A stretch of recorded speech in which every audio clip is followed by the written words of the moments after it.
Assalamualaikum warahmatullahi wabarakatuh. Hari ini ketemu lagi dengan saya. Untuk presentasi kali ini, saya akan membahas tentang soal tugas yang saya berikan di Google Classroom, yaitu beberapa soal kuis sebanyak 13 soal. Oke, kita simak dulu ya.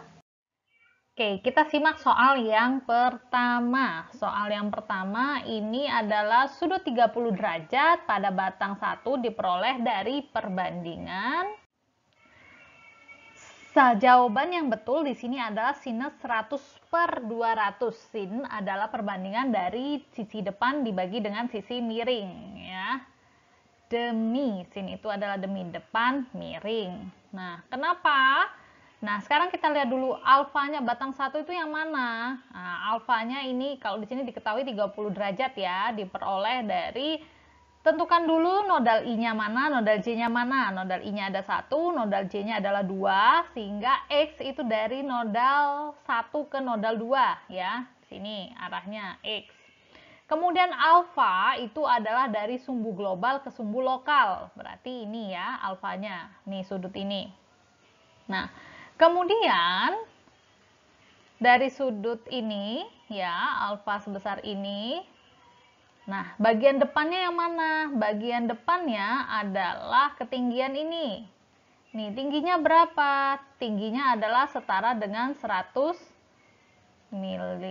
cm. Kemudian, sisi sampingnya mana? Sisi sampingnya adalah bagian yang di sini. Sisi miring yang mana? Sisi miring adalah yang panjangnya 200 cm. Kita tadi pakai sinus ya, pakai sinus berarti sin itu adalah depan per miring. Jadi ini pakai depan per miring. Oke, jelas ya. Selanjutnya kita beralih ke soal yang kedua. Soal yang kedua, bagaimana cara menentukan sumbu X lokal pada batang 3? Kita lihat di sini batang 3. Batang 3, ini batang 3, sumbunya ya, di sini sumbu X lokalnya berarti sejajar dengan sumbu X global, di mana nodal I-nya adalah 1, nodal J-nya adalah 3, sehingga jawabannya adalah dari nodal 1 ke nodal 3. Mudah bukan? Selanjutnya, kita akan beralih ke soal yang ketiga. Soal yang ketiga, pertanyaannya adalah, mengapa batang 2 memiliki alfa sama dengan min 30 derajat? Nah, jawaban yang benar adalah sumbu X global ke X lokal berlawanan arah perputaran momen sumbu Z. Kita lihat di sini. Ini adalah batang kedua, ya, batang 2. Batang 2 nodal I-nya 2, nodal J-nya adalah 3. Nah, X lokal adalah dari nodal I ke nodal J. Ini adalah X lokalnya, ya.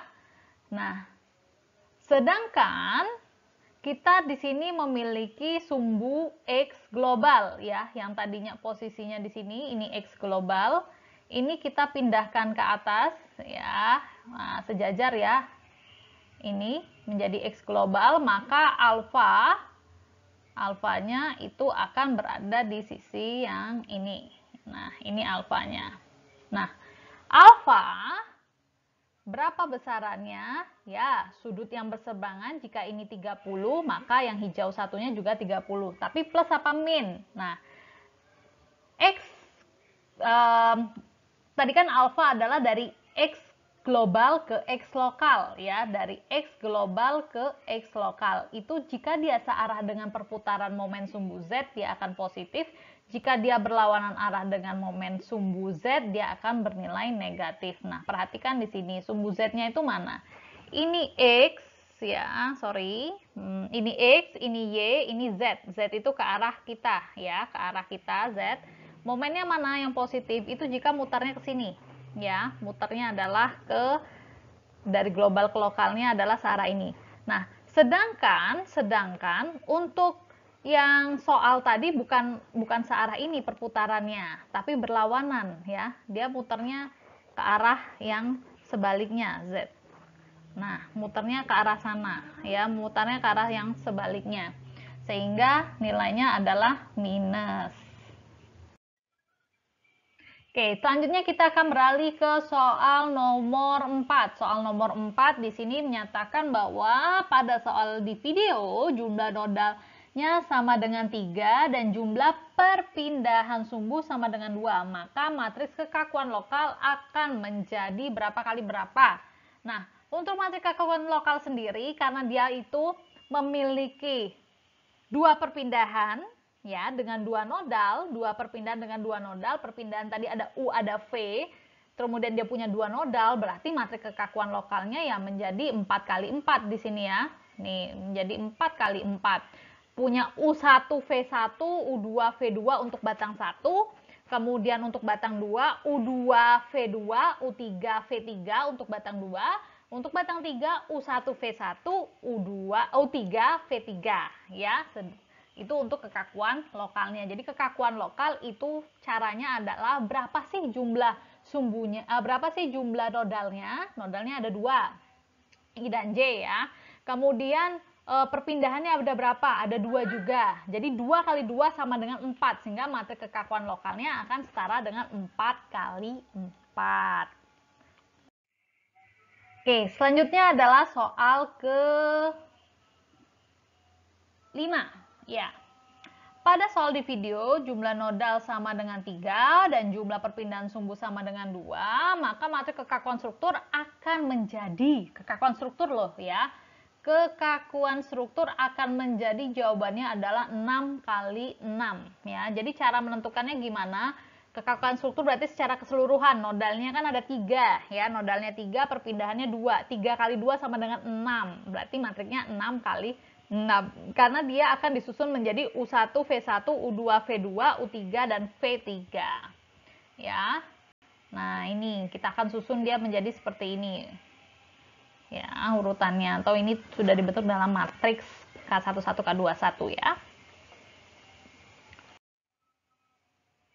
Oke, pertanyaan selanjutnya, bagaimana urutan cara menghitung dengan analisa struktur metode matriks? Jawaban di sini adalah hitung matriks ya, hitung matriks kekakuan ya, kekakuan lokal dulu, habis itu dicari matriks transformasinya, setelah itu hitung matriks kekakuan global, baru kita bisa menghitung displacement dan gaya. Itu urutan yang benar ya. Oke, pertanyaan selanjutnya. Bagaimana cara menyusun matriks kekakuan K11 untuk baris dan kolomnya? Nah, matriks K11 itu posisinya ada di sini. Ya. K11 itu posisinya yang di kotak hijau ini. Dia berarti disusun matriks baris maupun matriks kolomnya tersusun dari, ini matriks barisnya terdiri dari U2 V2 U3 dan matriks kolomnya juga U2 V2 U3. Ini apa? Ini setara dengan matriks UU ya, setara dengan matriks UU. Pertanyaan selanjutnya, bagaimana cara menyusun matriks kekakuan K21 untuk baris dan kolomnya? Kalau tadi K11 berarti yang menentukan adalah UU saja ya. K11 yang berpengaruh adalah nilai UU-nya saja, baik untuk matriks baris maupun matriks kolomnya. Nah, sekarang K21 yang berpengaruh adalah matriks baris, dia akan terdiri dari matriks UK, sedangkan matriks kolom dia akan terdiri dari matriks UU. Ya, kalau di sini matriksnya, ya, adik-adik bisa lihat di sini, matriks barisnya dia akan terdiri dari matriks UU, ini yang warna merah ini matriks UU. Kemudian matriks kolomnya yang bernilai 0 ini adalah matriks UK ya, atau setara dengan matriks UK. Jadi di sini adalah U1, V1, V3. Nah, itu untuk menentukan matriks kolom K21. Nah, pertanyaan berikutnya adalah mengapa matriks K12 dan K22 itu tidak diperlukan dalam menyusun matriks kekakuan struktur. Nah, karena apa?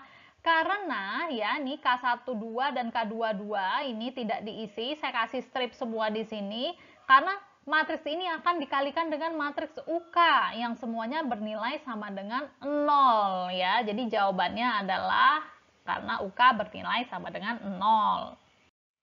Nah, selanjutnya berapa nilai displacement lokal elemen 1, U1, V1, U2, V2.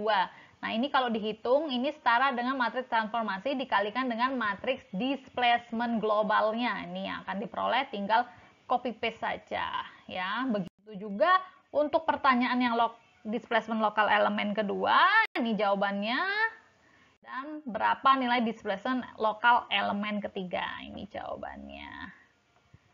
Nah, sekian ya review atau jawaban dari kuis yang saya berikan di Google Classroom. Mohon untuk disimak lagi oleh adik-adik, terutama yang nilainya masih di bawah 80, karena di sini ternyata rata-ratanya itu 70,15 ya, rata-rata kelasnya adalah 70,15. Masih didominasi oleh angka 70 sama 80, tapi ada juga yang nilainya masih di bawah 70, bahkan ada yang 40-an. Jadi tolong untuk dicermati dan dipahami lagi, karena ini adalah basic ya, basic atau pemahaman dasar agar adik-adik bisa menyelesaikan kasus berikutnya. Oke, sekian. Assalamualaikum warahmatullahi wabarakatuh.